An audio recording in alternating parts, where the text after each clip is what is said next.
You think you want his attention, but what your brain actually craves is the uncertainty of not knowing if you'll get it. And I know this sounds completely backwards because you're a smart, valuable, self-sufficient woman, and the last thing you'd ever consciously or intentionally do is chase breadcrumbs or attention, right?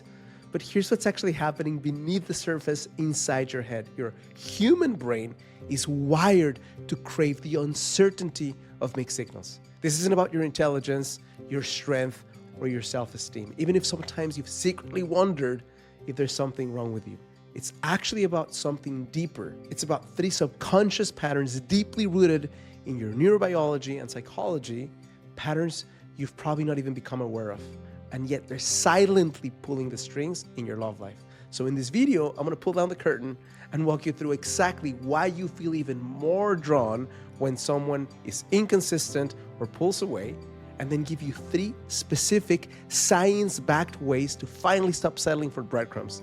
And these aren't generic relationship tips from a YouTuber or the latest TikTok trend that everyone's following. They're practical, documented strategies that work to shift how your nervous system responds so you can start feeling valued, consistently chosen, and deeply loved. Because settling for less isn't who you are, and it doesn't have to stay this way. If you're ready to let go of breadcrumbing for good and have someone value you the way you deserve, then let's get started. Before I start, I want to tell you why I'm recording this video precisely the way I'm recording it. I'm going to include a lot more science and a lot more specific research than perhaps other videos you've watched on the subject. And I also am going to ask you to take notes. And the reason for that is because I want this to be the last video in your life you ever have to watch about why am I being breadcrumbed, or why is he not paying attention to me, or why do I feel at the mercy of some dude who is not even that great, but I feel myself lowering my standards and lowering my sense of worth. I don't want that to happen again for you in your life. So I promise you that if you take the time to watch this video, it's going to take a little while for me to express these things because it's a nuanced approach. I want to go a little deeper. I also want to give you tools that are very practical, that are backed by science, and that actually work in order to change this dynamic. But if you don't understand how things are working, then you're at the mercy of feeling shame, which is a show-stopping experience when you want to create some change. I've worked with so many high-achieving women who are very intelligent, beautiful, and have a lot of things going on for themselves. They still find themselves, despite their intelligence, despite their awesomeness, at the mercy of some guy who is not showing up, pulling back, breadcrumbing, and still feeling like they have to continue the connection. So the first part of this video is going to be explaining in very practical, neurobiological, and psychological ways why this is so that you can understand there's nothing broken in you. This is how the system is designed, and then remove the shame and be able to do something about it. The first of the three reasons I'm discussing today in terms of why you feel unable to stop the connection with someone who's breadcrumbing you, or so compelled to continue the connection despite the fact that the guy is not valuing you, is because your love thermostat is set at the wrong temperature. I'm going to tell you what that means. What we're really talking about right now is something called attachment-based emotion regulation system. And that's a fancy way of expressing this concept, which is a neurobiological and psychological system that is shaped primarily early in childhood through the interactions you have with your caregivers. And it determines no less than how you perceive emotional safety, how you manage stress, how you regulate emotions, and it influences deeply your tendency to seek closeness or maintain distance. So imagine for a second that your love thermostat is a home where the connection you have with your caregivers is inconsistent, is unavailable, is neglectful, is abusive even. Well, your regulatory system learns that relationships are unpredictable, they're stressful, they're hot and cold. So your thermostat is set, maybe it's at 50 degrees, let's call it as an example. So it's calibrated to expect inconsistency, to expect anxiety, to expect distance, to expect unhealthy relationship dynamics. They feel familiar, even compelling. If you, on the other hand, lived in a household where the primary connection with your caregiver was kind, attuned, consistent, caring, then you learn to feel secure in relationships and learn to seek relationships that have that back and forth, that are kind, that are safe, where you feel able to express yourself. So the thermostat analogy is one where if your thermostat was set at 50 degrees, maybe because it was inconsistent, versus 70 degrees, meaning it's consistent, then your tendency in life is going to be to go back towards that temperature that you are set for. And this is not everyone. That's different research that I pulled shows that on average, maybe 50% of the population, this is the primary reason why they feel so compelled to connect with someone who's inconsistent. You're doing it not despite the fact they're inconsistent, but secretly because they're inconsistent, because that reminds you of home. So when I have a client, for example, who says, this guy, maybe the guy is being inconsistent, but there's something so special about him. I don't know what it is. Like, oh, I do. It reminds you of your dad, of your mom, or someone who was inconsistent in your life to the point where you feel that's what's expected. And the challenging aspect of this is if you don't work on your thermostat, this is a metaphor. If you don't work on changing that because you're unaware of it, because you're not doing something actively to change it, then you will connect with someone who's healthy, who is consistent, and your brain will say he's boring. And he's not boring as a human being, but he's not giving you the rush of emotions, the ups and downs that you've calibrated for. Now, the second reason many human beings feel compelled to connect with someone who is inconsistent is because your nervous system is addicted to his maybe. Let me explain what that means. Many years ago, research that came from a behavioral psychologist named B.F. Skinner, and now validated through 87 years of more research and by neuroscience, discovered that the way the brain works is highly responsive and highly addicted towards inconsistent behavior. And here's how they did it. Researchers placed rats in a cage in two different groups, and both had a little lever. Group A would pull the lever, and every single time that the lever was pulled, a little pellet of food came out. Group B, when they pulled the lever, sometimes they got food, sometimes they didn't. So guess what happened? Unlike the rats who received a regular reward schedule, meaning every time, the rats who didn't receive a pellet every time, the reinforcement being inconsistent, they became obsessively lever-pressing rats. So what does that mean? How does this translate to you? When you don't get that message from him, sometimes you get the message, sometimes you get silence, sometimes you get, hey, beautiful, sometimes you get something not cool, then you're seeking that message more consistently. Now, here's the other part of the research. The rats who have become accustomed to that inconsistent pellet coming out push the lever for far longer when they stop the rewards in both groups. But the rats who didn't get the pellet every time would go on for longer. I'm going to explain right now with a bit more detail, so stick with me here because it's going to make some sense, why this cycle of addiction takes place. There's 4 different steps.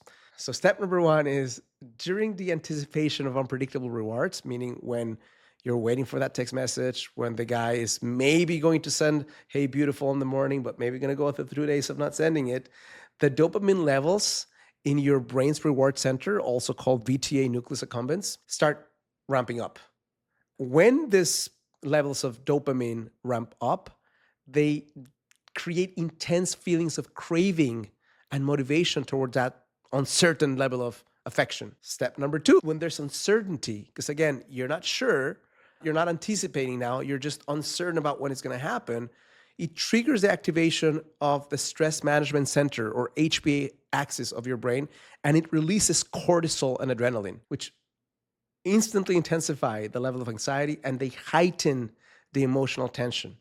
Now, when the reward finally arrives, then what does that mean? The guy finally messages you, the 2 days of no contact for no reason whatsoever finally end. He shows up unexpected. The dopamine levels in your brain surge again. And sometimes if it's in physical presence, proximity of someone, they're accompanied by oxytocin. which means they strengthen both the desire for the person and the emotional attachment to the person. Now, here's the kicker, and here's why this is so insidious. Because you can't maintain those high levels of dopamine for a long period of time. So when event ends and the dopamine levels decline after that intermittent reward, a feeling of withdrawal sets in. And when that feeling of withdrawal sets in, there's a reinforcement of the neural pathways that perpetuate this freaking cycle starting all over again. So you go from step 1 through 4 and repeat again. And every time you get stronger and stronger. And every time you need more in order to feel like you're getting your fix. Now, it's really important for you to recognize how addictive this is, because if you treat this in some ways like an addiction, you won't feel the shame and you'll be willing to do more things than if you treat this as a simple problem of self-worth or lack of confidence or something that's not really taking into account the cocktail of neurochemicals taking place in your nervous system. In the 1970s, Daniel Kahneman and Amos Tversky were pioneering psychologists and behavioral economists, and their groundbreaking work from that time transformed the way we understand decision-making. And they came up with something called the investment paradox. The technical term is the sunk cost fallacy. And what this means is this is a well-documented cognitive bias, meaning it's a predictable and systematic error in how our minds operate and make decisions. And what this shows is that human beings continue to invest in situations simply because they've already invested emotionally, financially, energetically, even when continuing to invest is clearly harmful or unproductive. So in short, it's a blind spot. It's a mental blind spot that tricks you into sticking with something that no longer serves you just because what you've invested in the past. So if you think about it right now, there's 3 reasons why this is so hard. Let me recap briefly. Number 1, if your thermostat is set for something inconsistent, that's what you're searching for, whether you know it or not. If on top of that, you're experiencing this inconsistent rewards, then you're in the cycle of addiction that's making it worse. On top of that, if it's been a long time since you've invested in this man in question, then the sunk cost fallacy or the investment paradox is making you double down on continuing the thing that's making it more addictive and less likely for it to change. Main thing I want you to get from this is that this is not your fault. And you do have the capacity to change it if you understand the depth of what's taking place in your nervous system. Now, before I share how to get out of this, if you're a single woman watching this, you're more likely than not having more than one blind spot that's preventing you from attracting the relationship you want. What I've done is I've taken 14 years of guiding women to attract the kind of relationship they want through solid methods, not through hope. And I've created a quiz you can take in about 60 seconds that will show you the number 1 reason you're still single. And if you want to find out your answer, all you have to do is go to the first link in the description. You're going to see a page that looks like this, answer a few simple questions, and within 60 seconds or so, you will get to things. The answer to the elusive question why you're still single, meaning your number 1 attraction blind spot. And you'll also get a report that will share the number 1 thing you can do today based on your unique blind spot to attract the relationship you want in a tiny fraction of the time. So the first science-backed way you can start changing this tool is called dopamine replacement. It's a micro-reward technique. Now, think of dopamine cravings as impulsively reaching for candy when you're hungry. You don't get filled, but it still kind of does the trick, right? So here's what we're gonna do. Instead of reaching for candy, meaning for that impulse of you feel like you have to connect with a guy, or you're about to text him, you're about to do something that is impulsive, that's not going to get you the result that you want, then you replace it with something healthier that satisfies the craving in a better way. So what's happening is you're seeking that dopamine rush. Instead of doing the dopamine creating experience that is texting the guy or something of the sort, I want you to do something that still spikes dopamine, but in a healthier way. So if you're having obsessive thoughts, if you're checking your phone repeatedly, if you're maybe replaying the last conversation in your head, anxiously waiting for a text message, feeling restless and internally agitated, that's when you would use this. This was developed by Dr. Anna Lemke, who is a Stanford psychiatrist and addiction expert. She's the author of Dopamine Nation. And the reason why it works is because dopamine is your brain's main chemical behind cravings. When you're consciously replacing the addictive source with a healthier dopamine producing activity, you start rewiring your neural reward system. So you go from craving something unhealthy to replacing it with something that creates a feeling of excitement, fulfillment, aliveness that doesn't give you the nasty side effect that texting the guy or just being anxious about him does. So what are some high quality dopamine alternatives that you can do? You could do short physical movement, right? Maybe you can 5-minute dance or skip the rope for couple of minutes, or jumping jacks. You can engage in a creative project, maybe drawing, writing, photography, or poetry. You can connect with someone who helps you laugh, or you can watch a comedy clip on YouTube. You can call a funny friend. You can experience some physical sensation like warm water or cold shower or scented lotion, which is aromatherapy, or something tactile.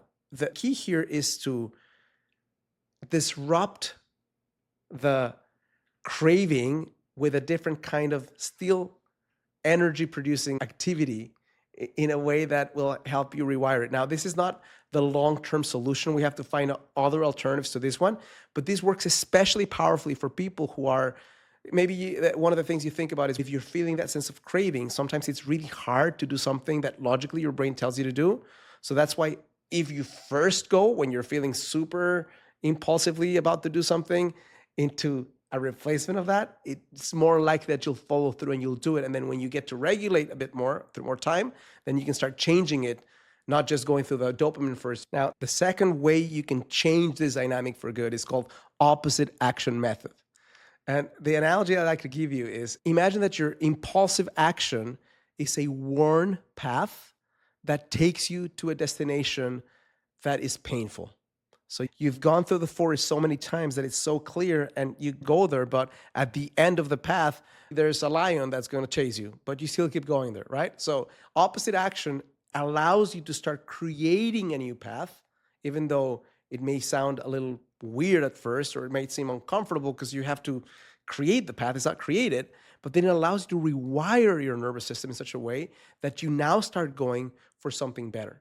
So opposite action is exactly what it sounds like. You do the opposite action of the impulse that is not healthy. I'm going to give you some examples in a second. When would you use this? If you're sending anxious texts, if you're trying to chase someone in some way, if you're emotionally out of yourself and you find yourself confronting someone in a way that you don't feel like you should be doing, or maybe apologizing unnecessarily, you're doing something that is not healthy for you, but you can't keep yourself from doing it. That's what this would kick in. This was created by Dr. Marsha Linehan, who is a psychologist, the creator of DBT, dialectical behavioral therapy. And this isn't some new fad. This has been clinically proven in hundreds of peer-reviewed studies. So why does it work? Well, when you repeatedly choose the opposite behavior, you rewire emotional habits and strengthen new neural pathways from your amygdala to your prefrontal cortex, changing the emotional responses over time. So what are some examples of opposite things you could do? Well, if you're actually texting, opposite action would be put your phone away completely. If you're chasing someone's assurance, then instead of calling the guy, you would call a supportive friend and talk about something that has nothing to do with the guy. If you're emotionally confronting someone, then you would stop, you would take a deep breath, and you would privately journal your thoughts and feelings so that you can make sense of them before you go out and express them publicly. If you catch yourself in the middle of an apology, then you can pause, breathe, and stop talking about it. Especially if it's something that you're not really meant to say. You're just doing it because you're feeling like you're people-pleasing. If you're obsessively rereading messages, then you would actively distract yourself with something physical. You would go exercise or clean something or volunteer somewhere or call a friend and help them out in some way. The last method that I'm going to share with you right now is called the 10-minute reality check. And it's a 2-part nervous system reset. And here's when you would use it. When you feel emotionally overwhelmed, when you feel anxious or confused, Maybe you received mixed messages, a mixed signal, an unexpected cancellation, maybe, and you had an emotionally triggering interaction. And this is not where you're craving connection, but you feel overwhelmed with emotion. You feel flooded. This is when you would use this method. And the analogy I like to give you for how this would work is imagine that you're experiencing turbulence mid-flight.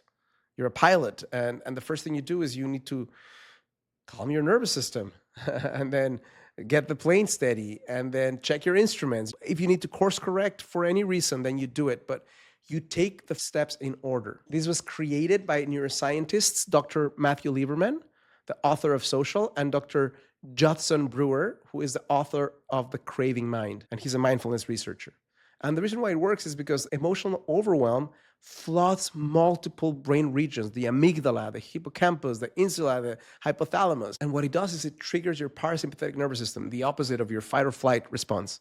And this technique is going to regulate your nervous system and restore rational thinking through the activation of your prefrontal cortex. Step number 1, 5 minutes, is reset your nervous system through slow, deep breathing. A very powerful technique is 4, 7, 8. You inhale to the count of 4. So imagine you're counting 1, 2, 3, 4, and inhaling the whole time. Then you stop. You don't inhale or exhale. You hold for 7 seconds. So you count 1, 2, 3, 4, 5, 6, 7. And then you start exhaling. And through the entire 8 seconds through your mouth, you exhale. So 1, 2, 3, 4, 5, 6, 7, 8. You exhale. So you inhale to the count of 4, hold for 7, exhale for 8. You do that maybe 5 times. You check in with yourself. Maybe you do a bit of stretching. Maybe you do a couple of yoga poses. Maybe you go for a short walk after that, 2 minutes. And you could even splash cold water on your face. That's something that's going to also reset your nervous system. The second part is you're going to journal the exact, as precise as you can, physical sensations. Maybe my chest is tight. My heart is racing. My breathing is shallow. You're going to start describing what you're experiencing, sensations and feelings, in a piece of paper. There's no right or wrong way to do it. I just want you to be fully aware of what's taking place so that you take your mind from all this external stuff into the inner world. And then the second part of that writing is you're going to write compassionate advice. What would you tell a friend who's experiencing what you're experiencing if you could do it? So let's do a quick recap. If you're feeling internal cravings and obsessive thoughts, you're going to do the first thing, the dopamine replacement technique. If you feel external impulsive actions and behaviors, you're going to do the opposite action method.